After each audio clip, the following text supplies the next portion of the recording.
attack on Earth. We have been preconditioned by all the media for the past couple of decades to slowly but surely start accepting the existence of aliens and UFOs.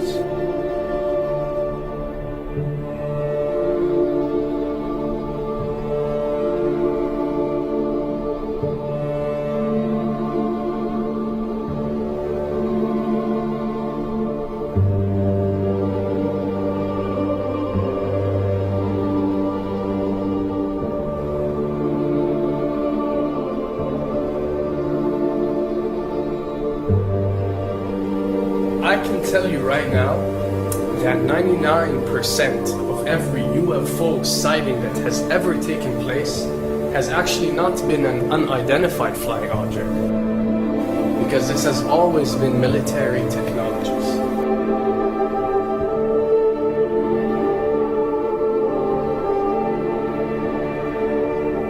Another thing I'd like to point out is surveys and questionnaires.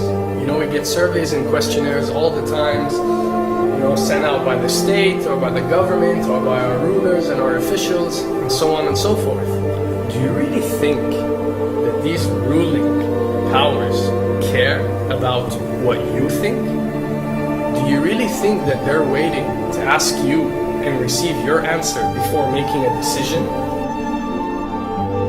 What happens with these questionnaires is that they are released. For example, what country do you think the US should attack next?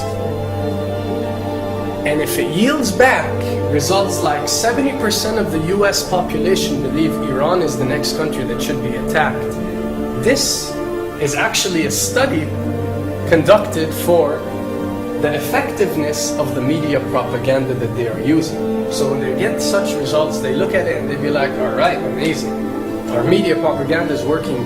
We are purposely trying to manipulate people to think that Iran should be the next one, and check out the survey results. We're doing a great job in propaganda.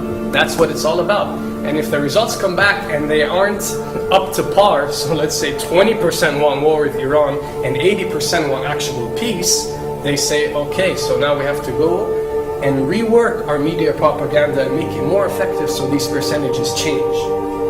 Why am I saying this? Because of the UFO phenomenon. Since the 60s, the amount of people who believe in extraterrestrials have skyrocketed, and they're only increasing day by day in our modern world. This only confirms the success and the plans that are taking place to first manipulate you to believe in UFOs, and second, to conduct a UFO attack that is going to force the whole world to unite to fight off this enemy and accept the New World Order. A former Canadian government official is warning we may be on the verge of intergalactic war, saying, quote, the Bush administration has finally agreed to let the military build a forward base on the moon, which will put them in a better position to keep track of the comings and goings of visitors from space, and to shoot at them if they so decide. I was introduced to the late Dr. Wernher von Braun in the U.S., the father of rocketry. In my first meeting with him, during that first 3.5 hours, he said to me, Carol, you will stop the weaponization of space, because there is a lie being told to everyone that the weaponization of space is now first being based upon the evil empire, the Russians. There are many enemies, he said, against whom we're going to build this space-based weapon system. The first of whom was the Russians, which was existing at that time. Then there would be terrorists. Then there would be third world countries. Now we call them rogue nations or nations of concern. Then there would be asteroids. And then he would repeat to me over and over, and the last card, the last card, the last card would be the extraterrestrial threat. As a military strategist, as a person who worked on the MX missile, which I did later, he said, you will find that there is going to be a spin to find some enemy against whom we have to build space-based weapons, and now we should expect the spin. And that's the formula, except that it's all based on a lie. A supersonic saucer. Called the Silver Bug, it was truly revolutionary. The plans show in detail a multi-jet engine craft that boasted amazing maneuverability and speed. It's an intriguing thought that this concept may tie in with the work of the German scientists who brought saucer technology to the US at the close of the Second World War. What was needed were certain cover stories. What do you do when people are spotting aircraft and then telling reporters that they've seen something very unusual flying out of an airbase in Nevada? And frankly, this was the origin of a lot of the sightings that took place in the mid-50s, 1954, 55, 56, of unidentified flying objects, the UFOs. So the CIA was involved in encouraging people to believe that, yes, they saw UFOs. And the CIA and the military tried to be very helpful to reporters to get these stories out, to divert the attention of the country, and particularly the people in this region, about what they had actually seen. Mexican Air Force pilots capturing on videotape what are said to be 11, count them, 11 UFOs. The Mexican Air Force has released a video that some of you are going to find difficult to believe. A journalist says it shows images of UFOs tracking a Mexican military plane. So what's the truth about UFOs? The story of successive attempts to develop radically new forms of flight, conducted under the strictest secrecy, is inextricably bound up with our relationship with UFOs over the last 60 years. Whether it's Allied pilots buzzed by strange balls of fire in 1942, or the Roswell incident 5 years later, there is a strong case to be made that secret military technology offers a convincing explanation for many UFO stories. Anytime the government has secrets that they can keep from us,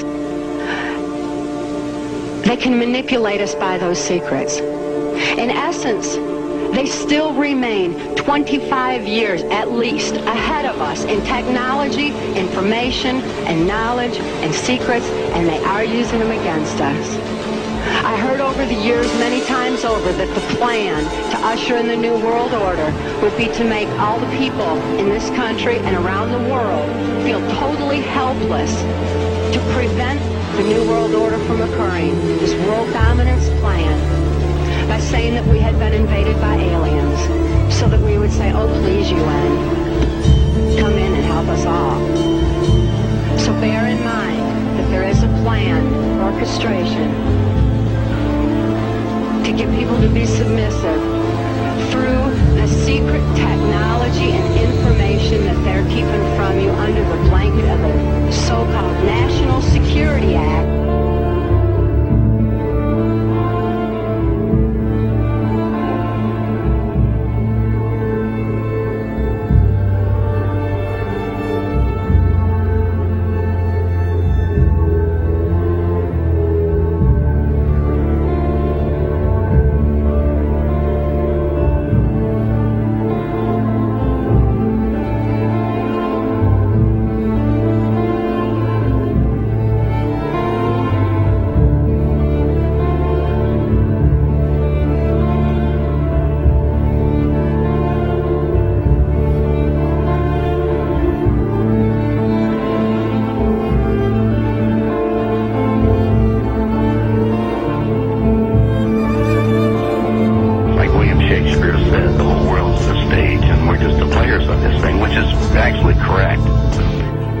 Perhaps we need some outside universal threat to make us recognize this common bound.